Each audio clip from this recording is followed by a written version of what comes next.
She noticed my gaze and challenged, "Step inside if you dare."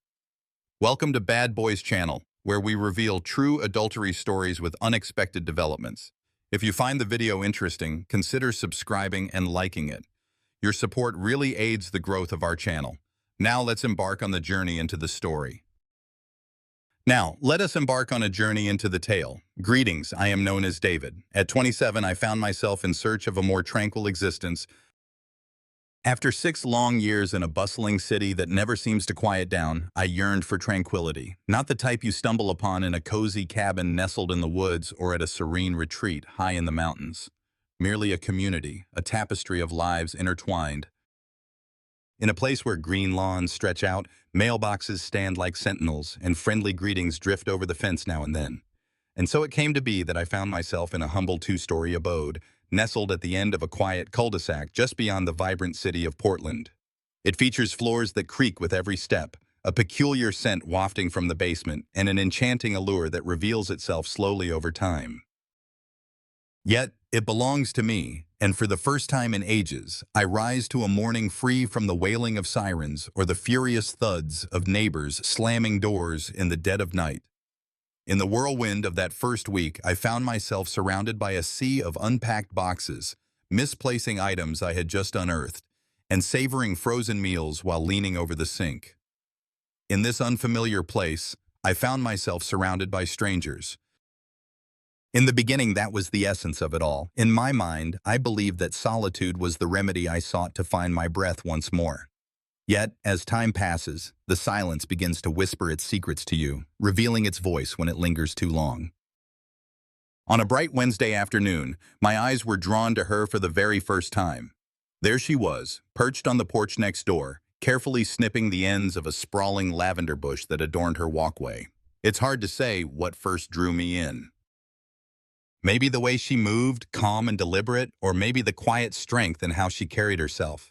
In that moment, I lingered just a heartbeat too long. As her eyes met mine, a smile blossomed on her lips, illuminating the moment. Not the awkward kind of smile you'd give a stranger. This one was different, assured, understanding. I offered a brief nod before turning my gaze elsewhere. Though I hesitated, there was an undeniable quality to that moment that stayed with me. In the days that followed, she captured my attention more and more. Each morning, she finds herself outside, tending to her plants with care. Occasionally, she settles onto her porch, a glass in hand, perhaps coffee, wine, or a soothing tea, savoring the moment. She seemed to be in her early 40s, a time when life holds many stories yet to be told. Her dark hair, with streaks of silver woven through, was tied loosely, hinting at stories untold. Her face, with its natural beauty, held a captivating allure that was impossible to ignore. She possessed an effortless beauty, elegant in her demeanor without any hint of pretense. She appeared to be truly alive. Our words remained unspoken until the next Saturday arrived. As I completed the task of hauling my trash bins to the curb, I turned around and there she was once more. She donned a flowing white button-up shirt paired with denim shorts. Sunlight danced upon her face, reminiscent of a scene from a film.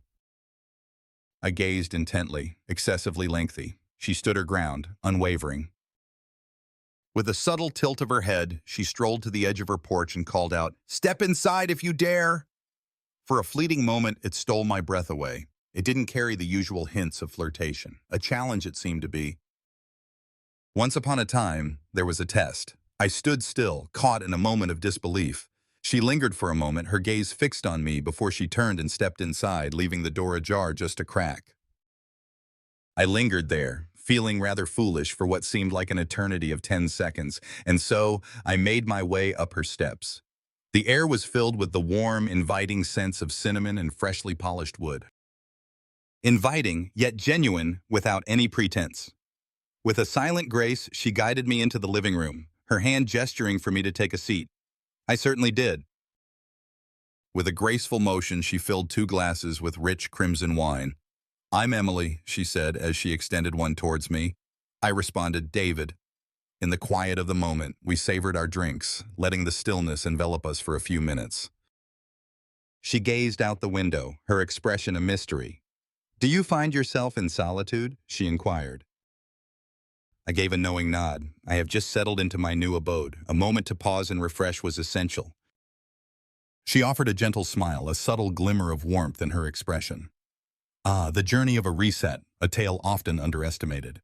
It's a challenge that weaves its complexities into the fabric of our lives, revealing that the path to renewal is not as simple as it may seem. It was the very first moment I caught a weighty undertone woven into her voice. A sense of weariness lingers. I trust I didn't come across as impolite earlier, I remarked. My gaze was unintentional. In that moment, she faced me, her gaze steady and unwavering. Your gaze was fixed. Yet, all is well. It feels like an eternity since someone truly saw me. The words struck with a powerful force. Not overly theatrical, simply truthful. She reclined, her fingers dancing along the stem of the glass. My husband is away on a journey. He embarks on many journeys. Even when he walks through the door, his presence feels distant, as if he's a ghost in his own life. She took a moment to gather her thoughts. Engaging with neighbors isn't something I typically do. Ah, but you possess the aura of one who truly listens. Words escaped me in that moment. I simply nodded in response. Our conversation flowed for nearly an hour. Nothing too profound just yet there existed a certain cadence to it, easygoing, never pressured. As the years passed, her voice took on a gentler quality, as if she were gradually releasing a cherished memory. As I rose to take my leave, she accompanied me to the door, her smile lighting up the moment. Not with her lips, but with the depth of her gaze. "I'll see you around," she said with a knowing smile. "Indeed."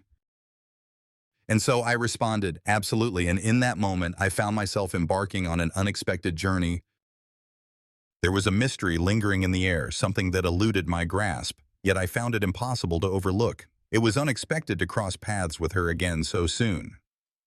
As the sun dipped below the horizon, I found myself on my porch, feigning interest in a book that had already graced my hands twice before, when suddenly, her voice floated through the air once more. "What is the reason behind this?" From her side of the fence, she inquired with curiosity. There she stood, leaning against the porch railing, a glass cradled in her hand, wrapped in a long gray sweater that gracefully slipped off one shoulder. The sun was starting its descent, casting a golden glow upon her face, reminiscent of a masterpiece captured on canvas. I rose to my feet. "Absolutely." As I approached, I noticed she had already filled a second glass. Within those walls, the living room embraced me with a warmth that lingered in my memory. Or perhaps it was simply a touch more anxious this time around. In the stillness of the moment, a soft jazz melody floated through the air, weaving its way into the silence. Without uttering a single word, Emily passed me the wine and took a seat opposite me. She paused, allowing the silence to linger before finding her words. She appeared weary, not in a physical sense, but as if she were carrying a heavy secret within her for far too long. Her eyes held a steady gaze, neither shying away from mine nor seeking something beyond. Simply taking a moment to pause and breathe. With a hint of hesitation, she confessed, "I'm not really good at small talk." "Indeed," I responded. She wore a smirk, but it vanished just as swiftly. In that moment, she inhaled deeply, weighing the decision between voicing her thoughts or embracing the quietude. Once upon a time, she revealed, I was a different person entirely. In a time that came before this house, before the porch welcomed weary souls, and before the plants began to flourish, I kept my silence. I simply listened, just as she believed I would. At the age of 28, I took the leap and married Tom. We were in love, or so I believed we were. With a deliberate pause, she twirled the wine gently in her glass, letting the rich liquid catch the light. We embarked on the journey of trying to have children. For many moons. Healers, remedies, timetables, all of it. It transformed into our lifelong pursuit, and when it faltered, we ceased our efforts. Yet we found ourselves no longer reaching out to one another. Silence fell upon the conversation. In the stillness of the house, silence reigned supreme. She glanced upward as if to confirm my presence beside her. He immersed himself in his tasks, gatherings on the road, connections with clients. I found myself here, in this very place, transformed into a caretaker of lavender and a rearranger of furniture that fails to spark joy. At first, I didn't believe he had cheated. Yet in the end, he found his way. One can sense the absence of a person, even when they occupy the same space. Her voice remained steady. She recounted this tale to herself countless times, far too many to count. I chose to stay. I'm not quite sure of the reason. Perhaps the thought of beginning anew felt far more daunting than remaining in the same place. Or perhaps it was simply that I had grown accustomed to the quietude. The atmosphere in the room was thick with an unspoken weight. I found myself uncertain about whether words should escape my lips, and so I chose not to, simply nodded. Gently, with a deliberate pace, she offered a faint smile. My apologies. That's quite a hefty pour for just the second glass of wine. No, I declared with conviction. I appreciate your trust in me with this matter. There came a moment of stillness that seemed to stretch on forever. I find myself at a loss, she admitted at last. Come, step inside. Engaging in conversation with you, that's not really my style. Yet there's a certain quality about you that feels effortlessly simple. I gazed at her, and for a fleeting moment the urge to utter something witty flickered in my mind, a comforting notion. Yet I chose to speak the truth instead. I'm quite content to be here. There are others who, too, found themselves in need of a moment to inhale deeply. Her gaze became gentle. She cast her gaze upon the glass before her, and so they rose to their feet. Join me on this journey, she beckoned. With a gentle gesture, she guided me to the rear of the house. As one wanders down a corridor adorned with cherished memories captured in frames, most of them are about places, not people. And there, beyond the threshold, lay a quaint little patio. In that enchanting space, a swing swayed gently, 2 chairs stood invitingly, and above them, string lights flickered to life with a delicate click. In the stillness of the backyard, embraced by the towering trees, a sense of seclusion enveloped the space. As we settled onto the swing, the world around us faded, and the gentle creaking of the chains became our soundtrack. The wood groaned beneath our steps. When I acquired this house, I envisioned it brimming with vitality, she remarked. Once upon a time, in a world filled with joy, there were children who played and laughed together, surrounded by the warmth of their family. Instead, it transformed into a repository for moments that never came to be. Once more, her gaze found its way to me. Her expression was now devoid of any sadness, only truthfulness, that serene truthfulness that resonates deeper than any sorrow. At times, she went on, I envision the experience of encountering a soul who truly sought to grasp the depths of my being, not merely to resolve me, not merely to mend me, but truly perceive my essence. She offered neither a suggestion nor a gesture. It was something deeper, a connection that transcended mere flirtation. It was a revelation of the heart, and I sensed it deeply.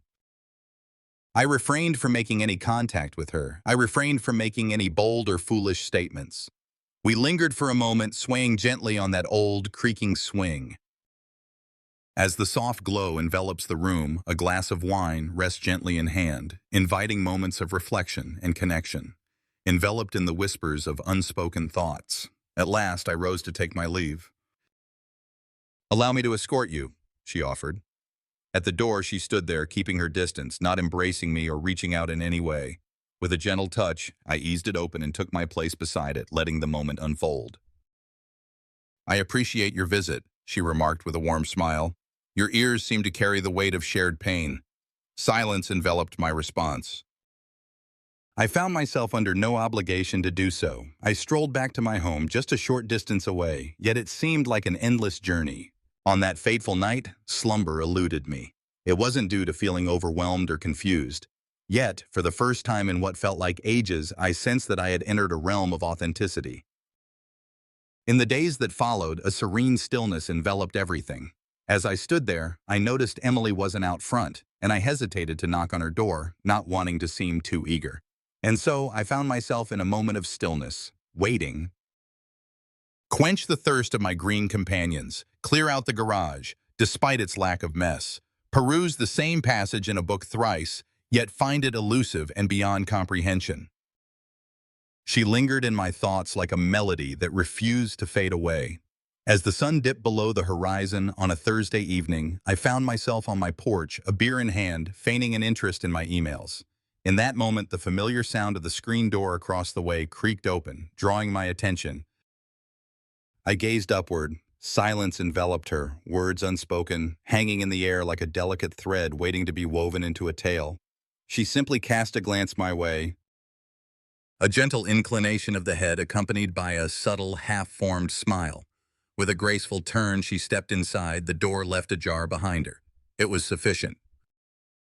I set the beer down on the step and strolled across the street as if gravity itself was guiding my every move rather than my own legs. The interior was cloaked in a soft, muted glow. A candle danced softly in the corner of the room, casting shadows that whispered secrets, while something simmered on the stove, hinting at a tale yet to unfold. Perhaps a warm bowl of soup, then. Her expression held no trace of surprise upon my arrival. Let's skip the pleasantries. There are no inquiries. Are you feeling a bit peckish? Once upon a time, I found myself in a moment of reflection.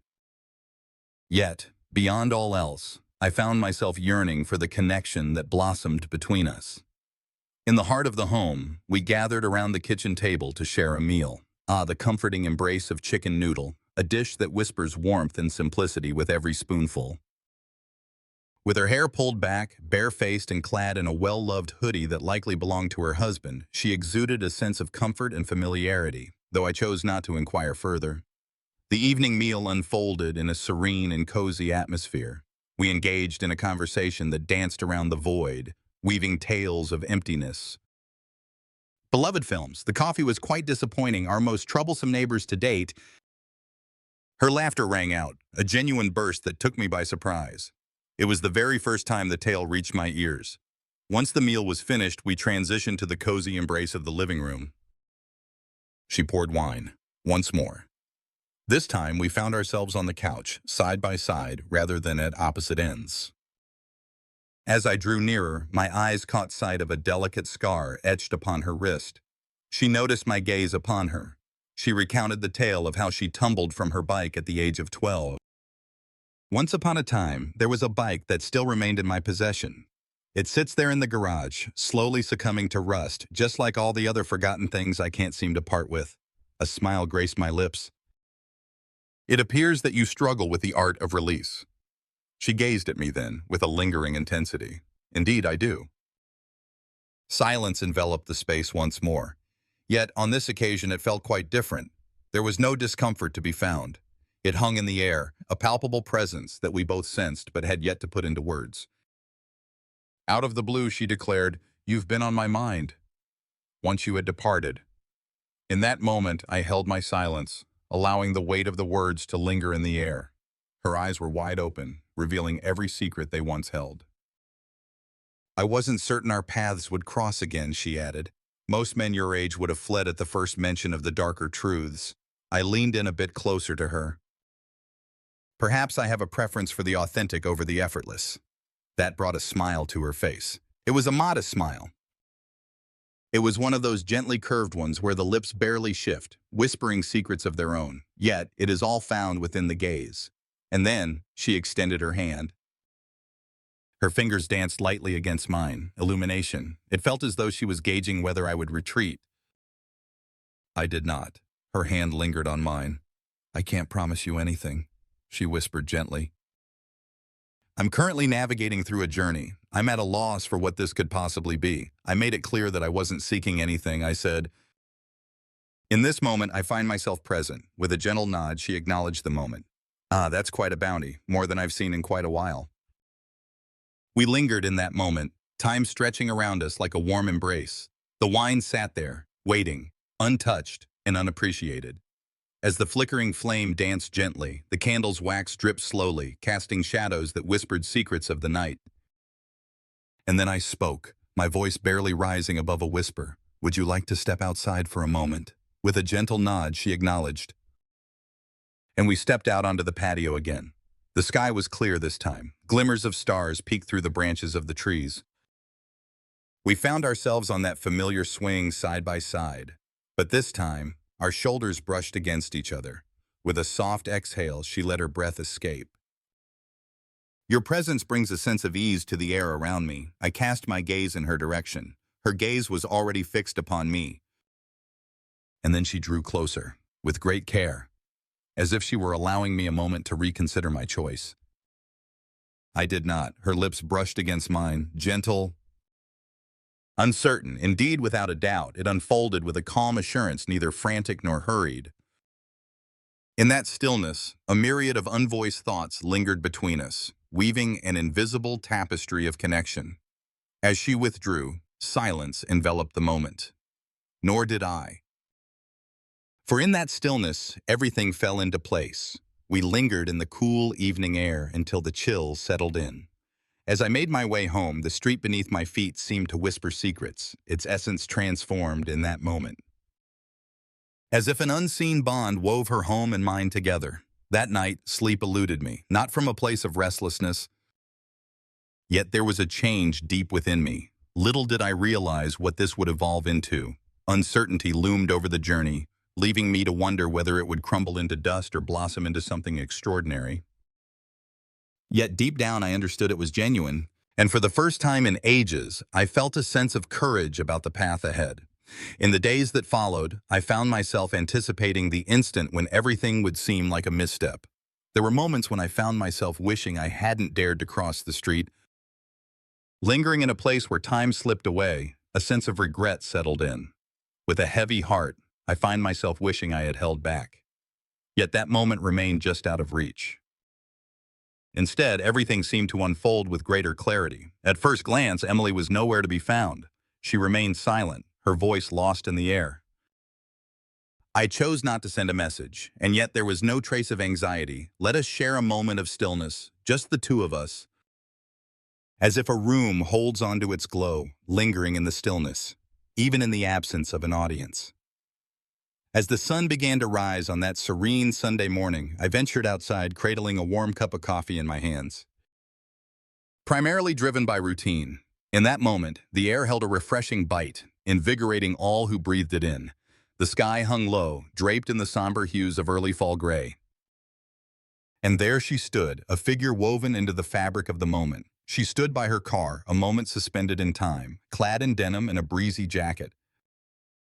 Her hair cascaded freely around her shoulders. She lifted her gaze, beheld me, and smiled, a glimmer of warmth dancing in their eyes, unreserved, calm, and collected.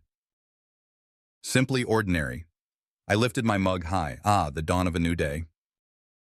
"Are you occupied today?" she inquired. "Not at all." "Would you be willing to lend a hand at the hardware store?"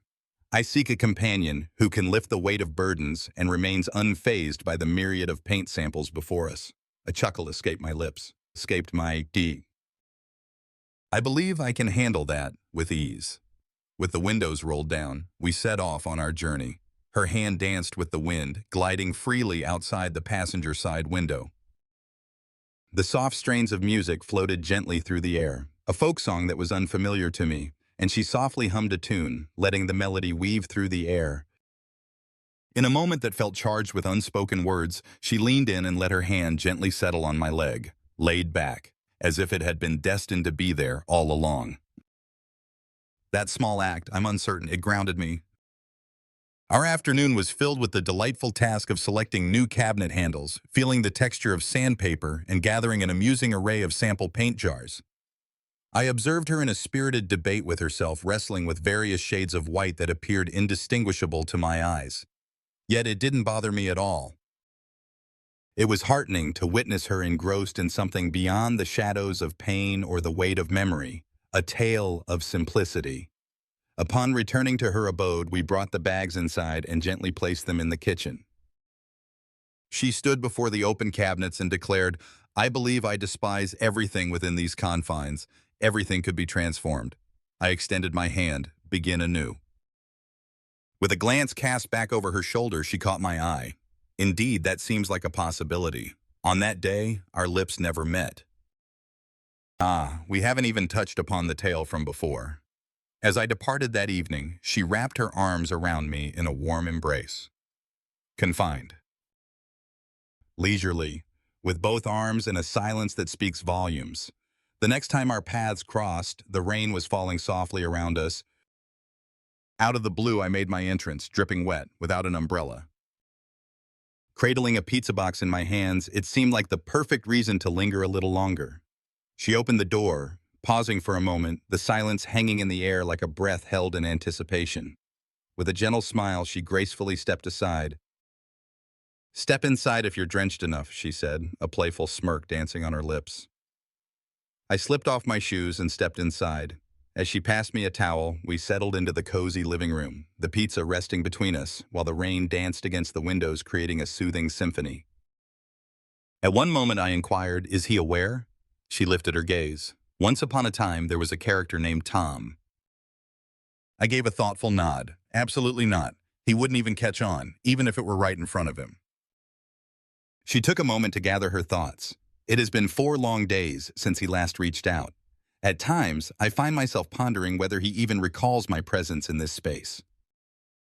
Her voice carried no trace of bitterness, a weary acceptance, as if the weight of the world has settled in the bones. In that moment, I found myself pausing, caught in a web of uncertainty. Then asked, "Why are you still with him?" She paused, allowing the silence to linger before responding. And so, at long last, we arrive at habit. Unease, regret, I'm not quite sure. Perhaps the entirety of it. She rose to her feet, strolled into the heart of the home, where the aromas dance and stories simmer. Poured herself some wine, then they settled against the counter, a moment of pause in the unfolding tale. "Once upon a time, I held a deep belief in the sanctity of marriage." "I truly did," she remarked. "But then it starts to feel like you're playing a part in a play that no one's watching." I rose from my place, traversed the space, and positioned myself near her, yet maintained a respectful distance. "You can stop pretending now," I murmured gently. For a fleeting moment, her gaze locked onto mine, as if seeking something deeper. And then for the second time, she kissed me. Yet this one lacked the gentle touch. It was bold and unwavering. It was indeed a reality. With her fingers entwined in my hair and my arms wrapped around her waist, we shared a moment that felt like a scene from a tale waiting to be told. It was as if an eternity of quiet had finally surrendered to a single deep breath, weighted with the burden of time.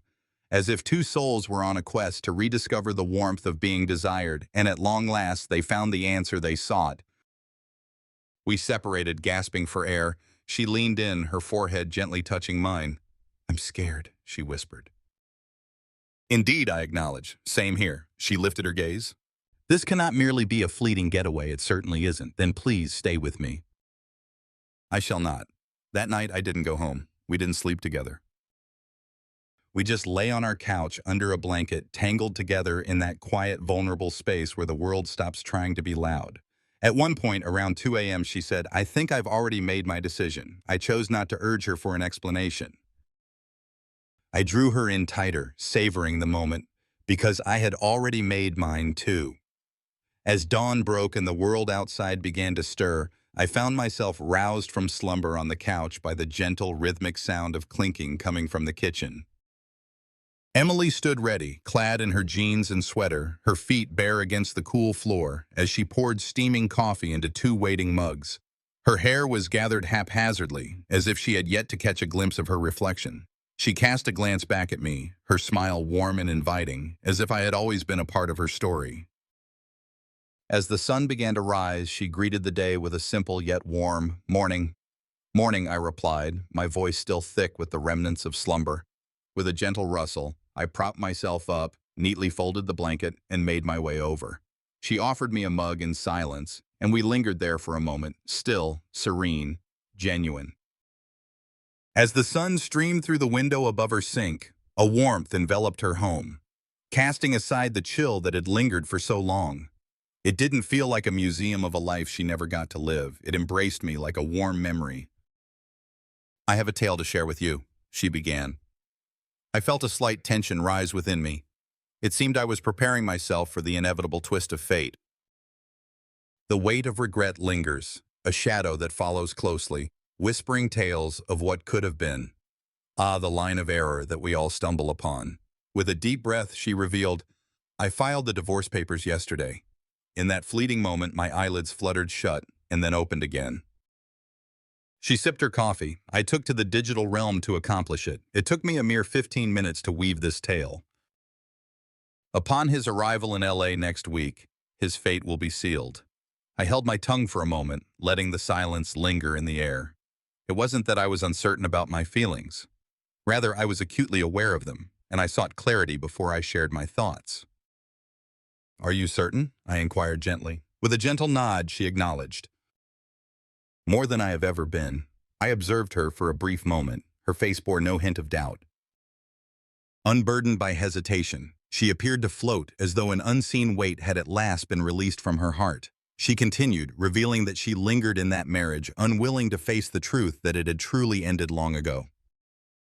It wasn't the secret, nor the quiet that lingered. I found myself grasping at shadows of what once was, clinging to a memory that had faded into nothingness. It was time for me to release my grip. And so it came to pass. With a gentle motion, I set my mug aside and extended my hand toward hers. She granted me the opportunity to take it. "And what shall become of us?" I inquired. Our gazes intertwined. "That's a question best explored together, and so I offered her my own. Our paths will not intertwine, not out of pity for you, not for the sake of rescue, yet each time our paths cross, I discover a deeper sense of who I truly am. Your presence beckons me to linger a little longer." She drew nearer. Our foreheads met in a gentle embrace. "Then stay," she murmured softly. In the heart of the kitchen, we embraced, allowing the silence to weave around us as the words lingered in the air. It wasn't a scene filled with fiery romance and dramatic flair. There were no grand movements. There shall be no dramatic music. Two souls in a gentle dance of choice, embracing one another with complete understanding. As the days turned into weeks, time flowed on. Loren took it upon themselves to change the locks. He carefully transported his boxes into the garage, each one holding a piece of his journey. At long last he made his entrance, and it was swift. He spoke softly, did not plead. He surveyed his surroundings, a sense of unfamiliarity washing over him, as if the place had slipped through his fingers and no longer belonged to him. Indeed, that was the case. He gathered what was essential and then departed. There was no farewell, no closure, yet that marked a unique conclusion in its own right. We held back from going public at first. Perhaps a handful of neighbors had their suspicions. There were glances, hushed side comments. But no one said anything. In all truth, it was of no concern to us.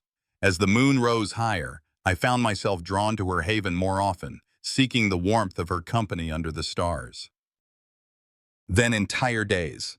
As we embarked on the journey of repainting the kitchen together, I found myself lost in the hues, unable to discern the subtle differences between eggshell white and winter mist. In the heart of our home, we sowed the seeds of a garden. She chuckled at the demise of the tomatoes while I pointed fingers at the squirrels. On certain evenings, we would find ourselves on the swing beneath the stars, sharing a comfortable silence. As she nestled her head against my shoulder, we found solace in the gentle whispers of the wind weaving through the trees. She once remarked, "You know, this isn't the life I envisioned for myself." I replied, "Neither do I." With a gentle smile, she leaned closer and whispered, "But perhaps this is the life I was meant to live." Several months passed, and the day finally arrived when I took the leap and made it my home. We chose not to make a grand announcement. There was no ring to be found. There will be no wedding, not just yet. We were just together, the kind of together that was hard-won, constructed, calm yet powerful. Each morning I would rise to the sweet sound of her humming as she prepared breakfast. As I toiled away in the garage, she lost herself in the pages of a book. There were moments when we found ourselves in heated debates over the silliest of matters. How many throw pillows crossed the line, or who was responsible for leaving the porch light aglow. Yet, our discussions never turned into disputes about our bond. For we were aware of our origins, and we understood the treasure we possessed in that moment. She had transcended the role of mere neighbor. She was my companion on this journey. She marked the start of my journey, and I belonged to her. Time can slip away, almost unnoticed, as the days weave together into a tapestry of moments. Only when you pause to reflect do you truly grasp the distance you've traveled. It has been a full year since that fateful morning in her kitchen, when Emily revealed to me that she had taken the step of filing the divorce papers. As we lingered in the gentle embrace of the morning light, our hands intertwined, we fought to steady ourselves against the gravity of the journey that lay ahead. We have embarked on a journey to a new place, a quaint little town more serene than the one before. We yearn to depart from the very street where our paths first crossed. Not due to disdain, but rather because it was steeped in shadows. In that place, her former existence echoed with an overwhelming clamor. The mailbox bore his name, a lingering reminder of his presence. The walls hold the echoes of their battles, whispering tales of conflict and resolution. And the porch, the very one where she first beckoned me, "Come in if you're bold enough," was teeming with spirits of the past. And so we gathered our belongings and prepared for the journey ahead. In a quaint little two-bedroom house by the coast, the salty breeze dances through the air, and the windows sing a familiar tune when the rain arrives. It may not be flawless. The bathroom door has a tendency to stick. When the storms roll in, the roof reveals its secret, letting the rain dance down inside. And the heater emits a noise reminiscent of it gnawing on gravel. Yet our hearts are filled with affection for it, for the simple reason that it belongs to us. At present, I find myself employed at a charming local hardware store. It may not shine with glamour, yet it holds a special place in my heart. I mend what's broken, engage in conversation, and transport timber. There's a cadence to it. There's a profound truth in the daily commitment to be present, in the quiet satisfaction of knowing you've made a genuine difference in someone's life. Emily embarked on a new adventure, taking on a part-time role at a charming used bookstore just down the street. It's a quaint little place, just a whisper of a shop, yet she finds comfort in the scent of aged paper and the tranquil pauses that linger between visitors. She describes it as a form of healing, yet devoid of the traditional setting. On certain mornings, we stroll to the bakery side by side, fingers intertwined, sharing laughter over the little things that fade away like whispers in the wind. On weekends, we embark on journeys, with no particular place to go, just a full tank of gas and the endless stretch of time ahead. We've journeyed through majestic mountains, serene lakes, and quaint diners nestled in forgotten towns. In the quiet of the night, we find ourselves nestled in the back of the car, wrapped in blankets, sharing our dreams in hushed tones, just like young lovers lost in their own world. One night, as we sat beneath the vast expanse of stars in Oregon, she looked at me and said, "You know, I don't think I'm meant to be a mother." Her voice carried no trace of sorrow, only tranquility, like a soul who had at last embraced a truth she once battled against. I gazed at her and softly spoke, "You need not be. To me, you are already everything." With a soft smile, she caressed my face tenderly before planting a gentle kiss on my lips. That marked the conclusion of their exchange and the dawn of a more profound connection. We refrain from discussing timelines or expectations. We steer clear of crafting 5-year plans. We journey through life, embracing each day and savoring every fleeting moment. And so, we find ourselves in a state of joy, not the kind of joy you share with the world, the gentle sort. She whips up pancakes despite her disdain for cooking, all for the simple joy of knowing how much I adore them. The kind where I tuck little messages into her books, waiting for her to discover them days later. She holds on to them, each and every one. In the quiet hours of the night, when shadows dance and silence reigns, she turns to him and softly asks, "Do you ever ponder what might have unfolded if I had kept it to myself? What is it that you seek?" I shall inquire, feigning ignorance. With a gentle curve of her lips, she smiles. That familiar sideways smile from the porch, just like a year ago. "Step inside, if you dare." And I shall respond in the same manner each time. I would have still made my way here. In one way or another, the tale unfolds, for I am certain that I would have. In ways that elude our comprehension, she became my savior, and perhaps I rescue her just a bit as well. Not through repairs or solutions, but simply by being present, remaining. Each day, she has chosen anew. And so we continue on this path, embracing one another, with the dawn of each new day. As the sun dips below the horizon, the curtain of night unfurls. Each serene, lovely, everyday moment